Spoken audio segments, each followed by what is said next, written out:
How does your family feel, Marcus, about you being on the Real Housewives of Miami? They're warming up to it. I let them know that I definitely, I filmed a little bit with Larsa this season. Like I said, we're super private as a family, but they know I'm an adult. They trust that I can navigate that universe. But it's definitely been a learning curve for sure. I didn't plan it like that. It wasn't like it was planned like that. I think we were just together a lot with our friends, and it just so happened. Honey, remember that time back in July 2023 when Michael Jordan was asked about Marcus's relationship with Larsa Pippen, and he straight up said no? What do you think about Marcus and Larsa Pippen together?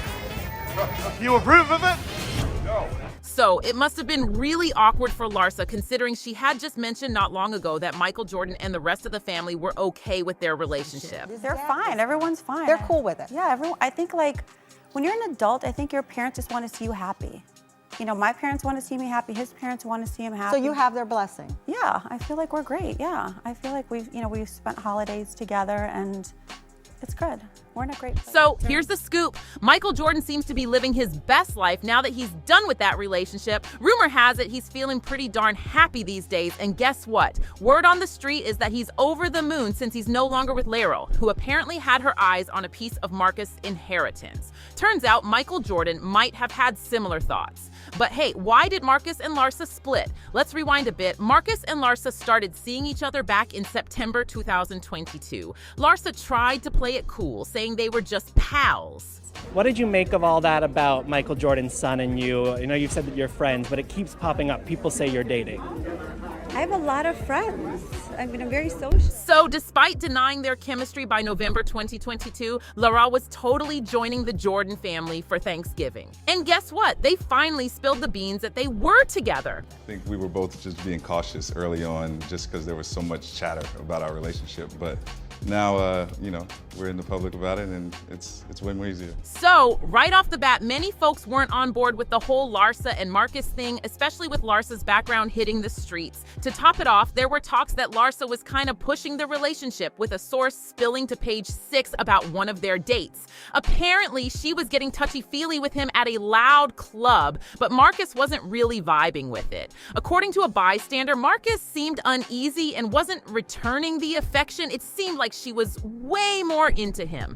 And let's not overlook all the buzz online about their age gap and their tangled family ties. Larsa's ex, Scottie Pippen, played with Michael Jordan on the Bulls in the 90s. I mean, Marcus was practically a baby when Larsa tied the knot with Scottie, and they were still tight with Michael back then. So Larsa was probably hanging out at birthday parties and cookouts. Crazy, right? It's not just about the age gap, but Larsa basically watched Marcus grow up. And guess what? They weren't even exclusive, because the moment they confirmed their relationship, bam! Photos popped up of Marcus locking lips with a mystery woman right outside his home. There's even video evidence of Marcus smooching a brunette lady and giving her a squeeze on the behind outside his place in Orlando. The two even shared a super steamy moment before Marcus whisked her inside, and wait for it, there were loads of odd things happening, like Larsa admitting she snooped through Marcus's phone all the time.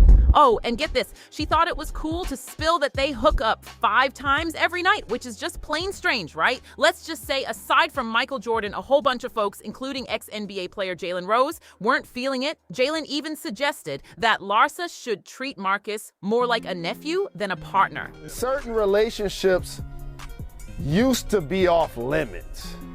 And I, on paper, want everybody to be happy and to live their best life. But the best thing I can say for her is she should see him as more of a nephew than a mate. TK Kirkland also felt they might not be the best match, you know? I don't like her way of thinking. Her way of thinking is hard because she is a mother, right? And she moves careless. When it came to whether Scottie approved of the relationship, Larsa was like, what does Scottie think about your friendship? I don't know. You don't know? He's never mentioned it to you and you've never mentioned it to him? No.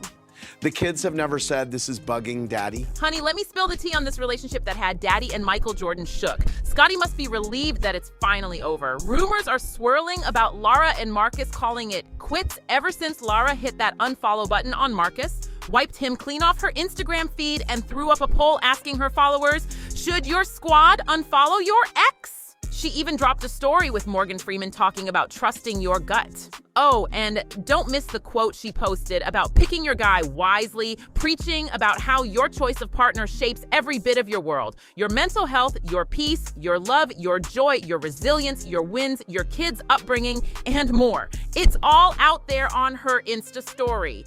Girl, spill the tea or forever keep quiet, because what's the deal? So Larsa wasn't spilling the beans, but Media Takeout got the scoop from a Real Housewives of Miami producer for the inside story. Word is the producer hinted that Larsa's on the lookout for a more mature and financially stable man. Marcus was a blast, but Lara's after someone to build a future with. Another source spilled that they're taking a break to work on themselves, not because of family, but solely for growth. But rumor has it that Larsa and Marcus are hitting pause due to some relationship tension, supposedly stirred up by Marcus's dad, Michael Jordan, making things public. So apparently Insider spill to page 6 about this whole Jordan and Scottie feud situation.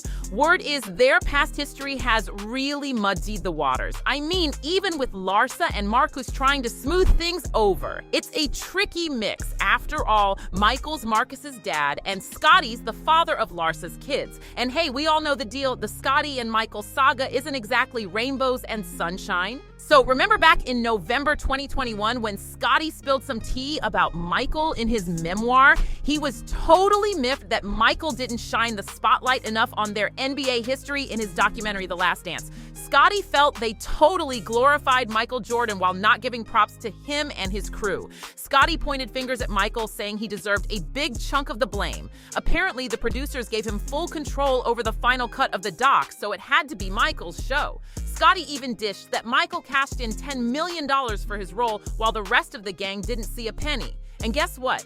Even Lara had a thing or two to add about how Scottie came off in all of it. I think Scottie wasn't portrayed as well as he should have been, because I do feel like he basically was the team. Around the time when rumors about her relationship with Marcus were circulating, she mentioned that she and Scottie were actually best friends. What is the status of your relationship with Scottie? We're best friends. Yeah. We co-parent the same. And we you are love each officially other. divorced. So here's the scoop. The same person who dated Michael's son is now facing questions. While Larsa and Marcus haven't shared the real reason for their split, sources close to the Jordans hint that Michael is relieved it's over. On social media, many are expressing their lack of surprise, believing the relationship wouldn't last. Now that they've parted ways, who gets to keep their joint podcast, Separation Anxiety?